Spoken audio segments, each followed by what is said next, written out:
people living under the violent military dictatorship of General Yoweri Museveni, who has for 40 years twisted the law and used the military to stay in power. I told you of how I ran for president against him in 2021, how it was the most violent political campaign yet, and how he massacred hundreds of our people on the 18th and 19th of November 2020. How he shut down the internet on the eve of the election, imprisoned me inside my home for weeks, and then declared himself winner of the 2021 presidential election. Now, it is 2026, and here I am again, speaking to you at the Geneva Summit. Nothing has changed for the better, only going from bad to worse. Despite what happened in 2021, we were driven by hope to give it another try.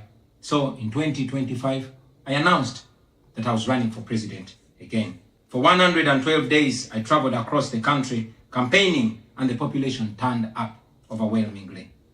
Yet again, our campaigns were violently attacked, our supporters were murdered, we were blocked from reaching many places, and were also blocked from several media stations. As usual, Museveni shut down the internet again, this time 3 days to the election. And what happened thereafter was not an election, but a military operation. The election was so rigged to the point that even at the polling station where Museveni voted for, he got much more votes than the actual registered voters in the register. Our polling agents in several places were arrested and whisked away. Several of our party officials were arrested and many abducted. 2 female deputy presidents of our political party were abducted and held incommunicado in a military barracks for 3 weeks before being thrown into a prison where they are languishing right at this moment. The military was deployed on our streets, shooting on spot whoever dared to challenge the criminality. It was under these circumstances that Museveni yet again declared himself winner of the election, this time with over 70% of the vote. Right now, I'm speaking to you while in hiding. This is because as soon as the election was finished, Museveni's son, who is also chief of the Ugandan military, issued an order to take me to him, dead or alive. The military acted on his order and raided my home. They tortured my family members, humiliated and undressed my wife, accusing her of hiding me. Meanwhile, they were recording and taking pictures of her, which the military chief later on shared on Twitter and bragged about capturing my wife. They also took over my home and surrounded it, and they are occupying my home as we speak right now. My wife and children had to flee the country for fear of their lives. I am in hiding, but I don't want to be in hiding. It was necessary though, so I can stay alive and be able to speak to you right now. I've said it before and I say it again, that I'll resurface at the right time in my country. I feel like the international community has abandoned us. They've ignored us and they've left us to the fate of dictators. When I ran for president in 2021, Museveni and his thugs denied their crimes. They killed our people and denied it. They tortured people and denied it. They raided our houses and denied it. General Museveni has been a smart dictator because he puts on a suit, goes to the West and to the UN, speaks very nicely about democracy and human rights, but realistically, he does not mean any of those. He talks about our so-called Human Rights Commission in Uganda, but the same person closed the UN Human Rights Office in Uganda 2 years ago because they dared to question him about his atrocities.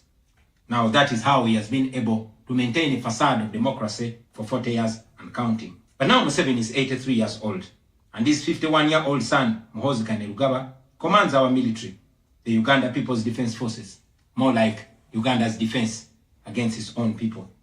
And he's effectively in charge. Unlike his father, Muhoozi does not play the role of a good dictator. He openly and shamelessly says despicable things on social media. On Twitter, he openly confesses and brags about committing atrocities against the people of Uganda. When he was summoned by Parliament, he called Parliament a house of clowns and fools, and he threatened to arrest all of them. He describes judges of the Supreme Court of Uganda as clowns in wigs, and he has threatened to crush all journalists that dare to criticize his actions. In April last year, he abducted, detained and tortured my close friend and bodyguard, called Eddie Sebufu, also known as Eddie Mutwe.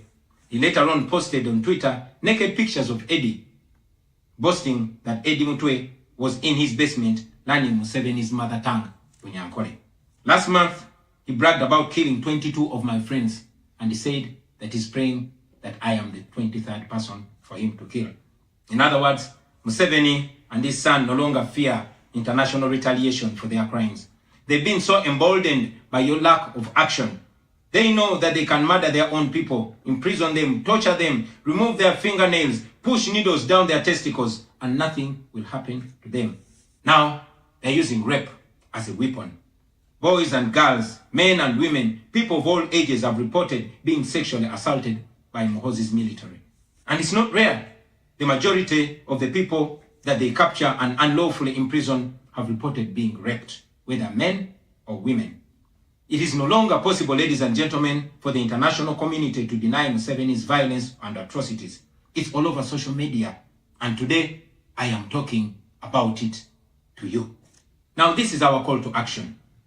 The way I see it, if the international community continues to be complacent, then Uganda will go from bad to worse. Museveni and his son's military will massacre many more innocent Ugandans. You, ladies and gentlemen, in the Western world, will be forced to grapple with millions of Ugandan refugees pouring into your countries. And maybe then, the international community will come and commiserate with the people of Uganda, just like they did after the genocide in Rwanda, but it was too late. The second option is that the international community rises to the occasion. You stand by the values that you profess, democracy and human rights. You can rein in on General Museveni and his son through targeted sanctions as well as financial and legal pressures. Ladies and gentlemen, Ugandans are not seeking for pity. Ugandans are only seeking to see the world take action against the individuals that have violated their rights for far too long. Those that have abused democracy with impunity should be the starting point. Please sanction these individuals. Sanction General Museveni. Sanction General Muhoozi. Sanction all the police and military officers that are responsible for gross human rights violations. Sanction those commanders. Sanction the judicial officers that have aided criminality through deliberately misinterpreting the law or skewing it. Those that normalize electoral fraud. Those that remand to prison suspects that should actually be sent to hospital.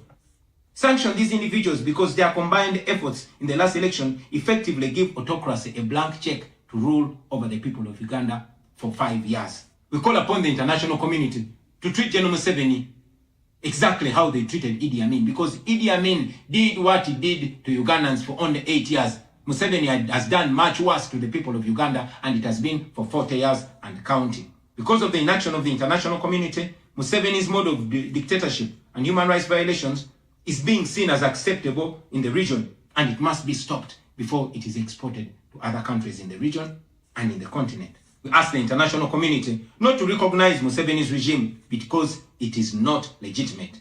Please terminate any forms of cooperation with this government because he is not legitimate. On our end, as the people of Uganda, we are committed to non-violent means of changing our country, non-violent means of putting an end to this 40-year-old dictatorship.